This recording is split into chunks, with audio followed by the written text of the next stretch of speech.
إله إلا الله وحده لا شريك له وأشهد أن نبينا محمدا عبده ورسوله لا نبي بعده. اللهم صل وسلم على عبدك ورسولك محمد صلى الله عليه وسلم وعلى آله وأصحابه وسلم أجمعين. أما بعد فيا عباد الله اتقوا الله حق التقوى، اتقوا الله حق التقوى لعلكم تفلحون. فقال الله تعالى في القرآن العظيم: أعوذ بالله من الشيطان الرجيم، قل يا عبادي الذين أسرفوا على أنفسهم لا تقنطوا من رحمة الله إن الله يغفر الذنوب جميعا إنه هو الغفور الرحيم. فقال صلى الله عليه وسلم: كل بني آدم خطاؤون وخير الخطائين التوابون. صدق الله العلي العظيم وصدق رسوله النبي الكريم. الله أكبر الله أكبر الله أكبر walillahil hamd. Jemaah salat Id yang sama-sama dimuliakan Allah Subhanahu wa taala. Pagi ini kita datang ke majelis yang mulia ini, memenuhi tanah lapang ini, dan Allah yang menggetarkan lisan dan jiwa kita. Sejak terbitnya matahari hingga saat ini kita mengumandangkan kalimat-kalimat yang mulia, keagungan dan kebesaran Allah Subhanahu wa taala. Setelah sebulan penuh kita melakukan ibadat saum Ramadan, maka hari ini pun kita diantarkan oleh Allah dengan kasih sayangnya untuk sama-sama merayakan, memuliakan, yaitu Idul Fitri. Limpahan puji kehadirat Allah, Maharaja langit dan bumi, Maharaja yang menguasai setiap ruh dan jiwa, Maha mengawali iman dengan kalimat la ilaha illallah. Inilah awalnya iman, inilah kesempurnaannya iman. Kalimat yang menjadi intisari dari segala doa, kalimat yang menjadi intisari dari segala ibadah, kalimat yang mengawali risalah keimanan dan keislaman kita semua umat Sayyidina Muhammad sallallahu alaihi wasallam. Kalimat yang menuntun kita menuju kebahagiaan yang kekal, menuju gerbang kemenangan yang agung, yaitu la ilaha illallah. Semoga dalam kehidupan dunia yang fana ini Allah menggolongkan kita bersama ahlu la ilaha illallah. Kelak pada detik-detik jadwal kematian kita, detik-detik kita menghembuskan nafas terakhir kita, semoga Allah bimbing kita untuk kokoh mengucapkan la ilaha illallah. Dan kelak di yaumul qiyamah, semoga kita hari itu dikumpulkan bersama kelompok yang mulia, kelompok yang agung. Tidak ada golongan yang mulia di saat itu selain kelompok Sayyidina Muhammad sallallahu alaihi wasallam, hingga dengannya mengantarkan kita kepada kenikmatan yang abadi, yaitu surga yang dijanjikan Allah Subhanahu wa taala. Amin. Semoga di pagi yang cerah ini Allah menatap setiap nama dan wajah kita dengan kelembutan, dan Allah menerima segala kekurangan ibadah siam Ramadan kita. Dan setelah hari ini semoga kita semua menjadi hamba yang bertakwa di sisi Allah Subhanahu wa taala. Amin ya rabbal alamin. Salawat dan salam kita peruntukkan kepada junjungan alam Sayyidina Muhammadin sallallahu alaihi wasallam, berikut para sahabat, keluarga, kerabat dan para tabi'innya yang setia hingga yaumil akhir. Hadirin hadirat jemaah salat Idul Fitri yang sama-sama dimuliakan Allah Subhanahu wa taala. Allahu akbar, Allahu akbar, Allahu akbar walillahil hamd. Jemaah yang dimuliakan oleh Allah Subhanahu wa taala, kita baru saja ditinggalkan oleh Ramadan yang penuh berkah. Wahai orang-orang yang baru saja ditinggalkan oleh bulan yang mulia, momen yang agung. Kita sudah berusaha untuk berpuasa dengan keikhlasan di siang harinya, lalu kita mendirikan sholat di malam harinya semampu kita, dan kita menyisipkan waktu siang dan malam Ramadan untuk senantiasa tadarus dan tadabbur Al-Quran, memperbanyak zikir dan doa, bersedekah dengan segala kemurahan dan kedermawanan. Semua itu kita lakukan mengharap keridhaan, rahmat, ampunan, serta takut akan siksa dan azab Allah Subhanahu wa ta'ala. telah banyak upaya yang kita kerahkan. Jasad-jasad kita selama sebulan penuh telah kelelahan. Hati kita setiap saat bergetar karena cinta kepada Allah Subhanahu wa taala. Tangan yang selalu kita angkat siang dan malam Ramadan dalam setiap munajat dan doa kita, air mata pun jatuh bercucuran karena mengharap kasih sayang dan keridhaan Allah Subhanahu wa taala. Semua itu terjadi di musim rahmat, ampunan dan itqum minan nar, di musim pembebasan daripada neraka. Allahu akbar, Allahu akbar, Allahu akbar, walillahil hamd.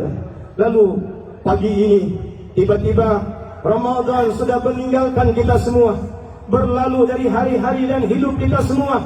Ramadan telah meninggalkan kita dengan berbagai macam kebaikan-kebaikan dan keberkahannya.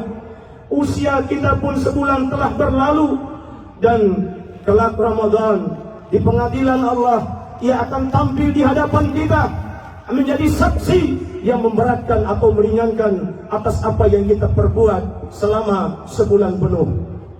Allahu Akbar. Hendaklah masing-masing kita pagi ini, hari ini, membuka kembali buku catatan kita untuk introspeksi diri.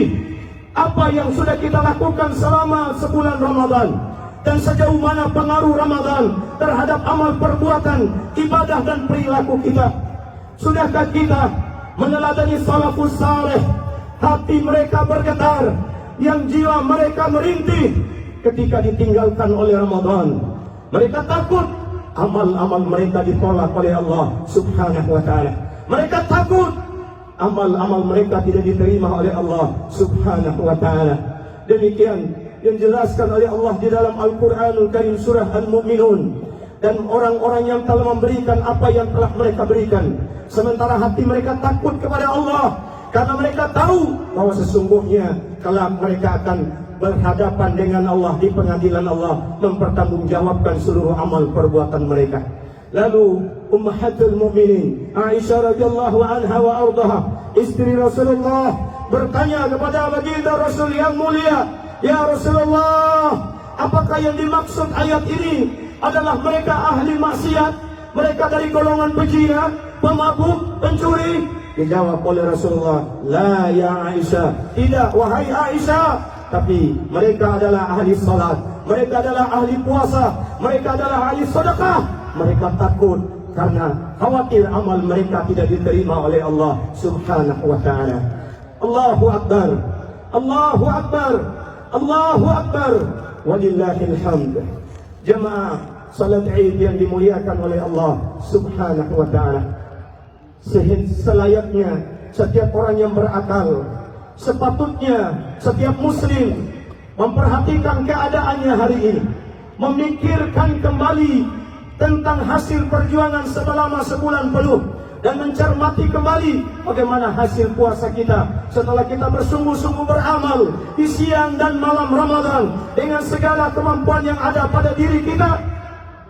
Allahu Akbar, Allahu Akbar. Apakah puasa kita diterima oleh Allah ataukah kita ditolak di dalamnya? Demikian disampaikan oleh Nabi sallallahu alaihi wasallam bahwa amal ibadah puasa kita tergantung keikhlasan kita. Rasul yang mulia memberikan isyarat pada kita, alangkah banyaknya di antara umatku yang berpuasa, orang-orang yang berpuasa menahan haus dan lapar saja, tetapi tidak memperoleh apapun kecuali mereka hanya memperoleh haus dan lapar saja. Na'udzubillah min dzalik. Semoga Allah menerima amal ibadah puasa kita, amin ya rabbal alamin. Jemaah itu yang dimuliakan oleh Allah Subhanahu wa taala, di antara tanda-tanda orang-orang yang berpuasanya diterima oleh Allah, orang-orang yang beruntung, orang-orang yang apabila setelah Ramadan keadaannya lebih baik daripada sebelumnya, di mana dia senantiasa konsisten dalam ketaatan, istiqamah dalam amal saleh, senantiasa menghadiri salat-salat Jumat dan salat-salat berjamaah, kemudian menjauhkan diri dari maksiat, dari kemungkaran, dari dosa, maka insya Allah kalau gambaran itu kita pegang teguh dan hadir pada hati kita, perilaku kita setelah Ramadan, insya Allah Ramadan kita pasti diterima oleh Allah Subhanahu wa taala. Sebaliknya, tanda di antara orang-orang yang rugi, orang-orang yang apabila ditinggalkan oleh Ramadan, keadaan mereka kembali buruk, bahkan lebih hina daripada sebelumnya. Mereka sengaja meremehkan salat 5 waktu, mengabaikan kewajiban mereka kepada Allah, kembali diperbudak oleh hawa nafsu, dan tidak menggunakan segala nikmat yang oleh Allah berikan untuk mentaati Ar-Rahman. Mereka dengan entengnya, dengan mata mereka melihat sesuatu yang diharamkan oleh Allah. Lalu lisan mereka tidak lagi terkendali, mengucapkan kata cacian makian kepada saudaranya seiman. Perut yang mereka tahan selama sebulan penuh untuk tidak terisi dengan makanan dan haram dan subhat. Lalu dengan entengnya mereka memenuhi perut mereka dengan makanan-makanan yang diharamkan oleh Allah Subhanahu wa taala. Inilah yang disampaikan Nabi sallallahu alaihi wasallam dalam riwayat yang sahih, "Ma lam yada qaulaz zur." Dan siapa yang berpuasa lalu tidak meninggalkan perkataan dustanya, tidak meninggalkan kejahilan dan terus melakukannya, maka Allah tidak peduli terhadap haus dan lapar mereka. Allah tidak peduli terhadap puasa mereka. Na'udzubillahi min dzalik. Semoga Allah memandang kita dengan keridhaannya. Ingat, hadirin hadirat yang dimuliakan Allah, puasa ini mendidik kita yang pada akhirnya kita akan jadi orang-orang yang bertakwa. Ya ayyuhalladzina amanu, kutiba alaikumus shiyam kama kutiba 'alal ladzina min qablikum la'allakum tattaqun. Wahai orang-orang beriman, diwajibkan atas kalian berpuasa sebagaimana orang-orang terdahulu sebelum kalian, agar kalian bertakwa, agar kalian bertakwa. Semoga pagi ini dan seterusnya kita menjadi hamba yang bertakwa di sisi Allah Subhanahu wa taala. Lalu siapa orang bertakwa yang dimaksudkan di dalamnya? Takwa merupakan derajat tertinggi di sisi Allah karena intensitas ibadah seorang hamba kepada Rabb-Nya. Takwa karena kedekatan seorang hamba kepada Rabb-Nya. Maka Allah menjelaskan beberapa karakter khusus orang-orang takwa di dalam Al-Quranul Karim. Dengarkan dengan iman siapa sebenarnya orang takwa dan bagaimana karakter mereka. Mereka yang berpuasa, beribadah karena Allah Subhanahu wa taala. A'udzu billahi minasyaitonir rajim.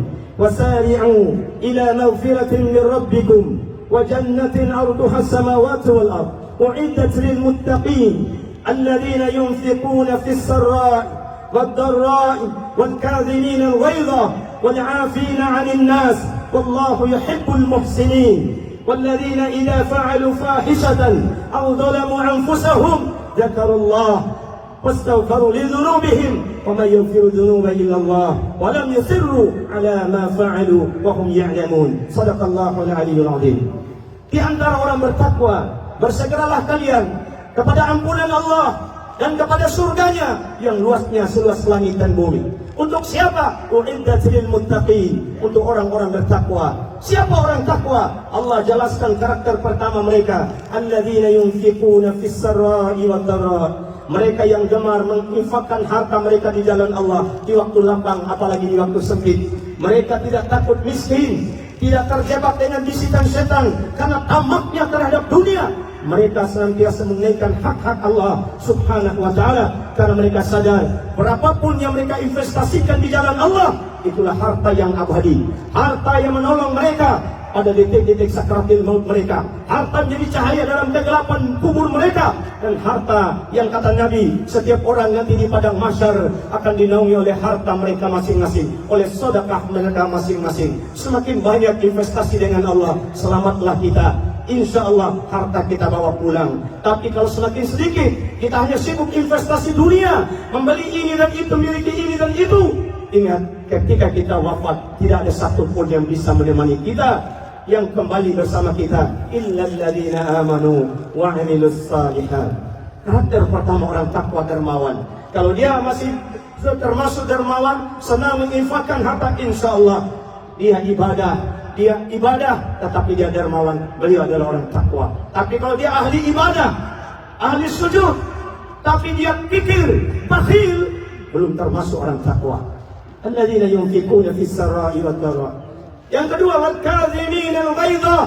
Mereka senantiasa menahan amarah, tidak terpancing emosinya, tidak suka mencaci maki, apalagi memvonis kepada siapapun yang berbeda dengan mereka, tidak meremehkan selain daripada mereka. Allahu Akbar. Mereka senantiasa menahan amarah. Kalau dia ada di antara kita mengaku ahli Quran, ahli hadis, ahli ilmu, ahli ibadah, tetapi dia selalu berburuk sangka kepada saudaranya seiman, senang mengginci, memfitnah, memutuskan saling silaturahim. Maka sebanyak ibadah pun, apapun, mereka bukan orang-orang takwa dalam pandangan Allah Subhanahu wa ta'ala. Wal yang ketiga, karakter mereka wana'afina 'anil nas. Mereka adalah orang-orang yang ibadah, intensitas ibadahnya luar biasa, tetapi karakter khusus dimiliki mereka, senang memaafkan setiap orang-orang yang pernah berbuat salah kepada mereka. Jika mereka terzolimi, tersakiti, mereka memilih memaafkan. Mereka tidak ingin memelihara dendam di hati mereka, karena mereka sadar. Kenapa? Wallahu yuhibbul muhsinin. Allah cinta kepada orang-orang bertakwa. Allahu Akbar, Allahu Akbar, Allahu Akbar, walillahil hamd. Jamaah salat Id yang dimuliakan Allah. Yang terakhir, yang sekarang merisaukan bagi kita semua, dari kalangan generasi muda kita, anak-anak kita yang sedang membuat kericuhan di mana-mana, kegaduhan di mana-mana. Yang paling fenomenal sekarang, memanah yang bukan pada arah dan tujuannya. Seharusnya berburu ke hutan, ke gunung, ke tempat-tempat yang jauh dari jangkauan manusia, tapi sekarang aneh bin ajaib, yang dipanah adalah manusia. Apakah dia kenal atau tidak, yang penting tepat sasarannya. Na'udzubillah min dzalik. Oleh karena demikian, pemuda, wahai pemuda dan generasi pemuda, kalian sebagai pelajar, kalian sebagai generasi penerus bagi kaum tua hari ini, di tangan kalian adalah amanah yang mulia. Anak muda, generasi muda merupakan aset terbesar bagi bangsa tercinta Indonesia ini, bagi Kabupaten Dompu tercinta Indonesia ini. Jangan lupa saudara-saudaraku, adik-adikku, andai tolongku yang tergabung dalam kalangan muda, kaula muda, semangatlah, tetapi jangan salah arah. Ingat,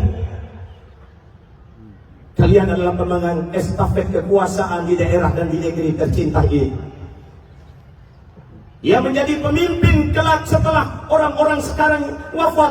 Kalian yang menjadi presiden. Kalianlah yang tampil jadi bupati, gubernur, jadi kapolres, dandim, menjadi pemimpin. Jika hari ini kalian melakukan segala sesuatu dengan amarah, dengan hawa nafsu, dengan kebrutalan, maka bagaimana masa depan Indonesia ini? Bagaimana masa depan daerah kita tercinta ini? Oleh karena demikian, wahai kaula muda yang penuh dengan ide-ide yang cemerlang, yang idealisme positif, yang cita-citanya digantungkan setinggi langit untuk meraih harapan masa depan yang lebih cerah, berjuanglah, belajarlah sesuai karakter masing-masing. Maka melalui momen ini, sungguh tidak hanya mampu kita tidak hanya bisa mencaci orang-orang di antara kalangan muda, tetapi yang paling penting hari ini, apa yang kita perbuat untuk generasi muda kita, terutama bagi kalangan orang tua. Tolong perhatikan anak-anak kita, tolong perhatikan dan bina mereka. Jangan sampai kita menganggap bahwa kita punya anak terlepas tanggung jawabnya dengan kita. Wallahi, Allah telah mengancam kepada kita semua bahwa setiap anak yang kita lahirkan, setiap keburukan yang kita tidak nasihati mereka, kelak walau orang tuanya ahli ibadah, mereka semua akan diseret ke dalam jahanam oleh Allah Subhanahu wa ta'ala. Allah berfirman, dengarkan dengan iman. Ya ayyuhalladzina amanu, qu anfusakum wa ahlikum nar. Wahai orang-orang beriman, jaga dirimu, keluargamu dari ancaman neraka. Kemudian Nabi SAW mengancam kepada kita orang tua. Ya, barang siapa di antara kalian sebagai orang tua melahirkan anak, lalu kalian meninggalkan dunia ini, kemudian yang ditinggalkan anak-anak yang rusak mentalnya, fisiknya, ilmunya, akhlaknya.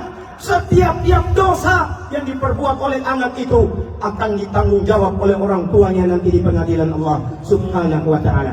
Maka dalam surah An-Nisa Allah tegaskan bahwasanya hendaklah kalian takut kepada Allah. Khawatirlah apabila kalian meninggal dunia, meninggalkan di belakang kalian anak-anak yang lemah. Dan khawatirlah atas kesejahteraan anak-anak kalian, dan bertakwalah kepada Allah dan ucapkan perkataan yang benar. Semoga Allah merahmati kita semua, membimbing kita untuk senantiasa istiqamah di jalannya. Dan yang terpenting, bagaimana program Bapak Bupati kita, pemerintah kita, mari kita rangkul generasi muda kita. Kalau sudah begini adanya, Satu pilihannya, kita kader mereka untuk dididik ke madrasah-madrasah, sekolah-sekolah yang berlebar nuansa Islam. Insya Allah di situ akan menjamin. Kemudian yang kedua, gerakan pemuda, kegiatan-kegiatan sosial di antara mereka, tolong disisipkan sedikit dana agar dengan Karang Taruna mengadakan lomba dan sebagainya. Dengan cara itulah mereka merangkul adik-adik mereka, dan di sela-selanya mereka bisa membinanya. Semoga kita semua menjadi bangsa yang tentram. Dompu ini menjadi dompu yang mahsyur, jauh dari segala fitnah dan celaan, jauh dari segala keburukan, dan di tangan kepemimpinan kita dengan doa para ulama, daerah kita menjadi daerah yang diberkahi oleh Allah Subhanahu wa taala. Amin ya rabbal alamin. Barakallahu li wa lakum fil Qur'anil azim wa nafa'ni wa iyyakum bima fihi min al-ayati wa dhikril hakim. Aqulu qawli hadha wastaghfiru innahu huwal ghafurur rahim. Wa qur rabbighfir warham anta khairur rahimin.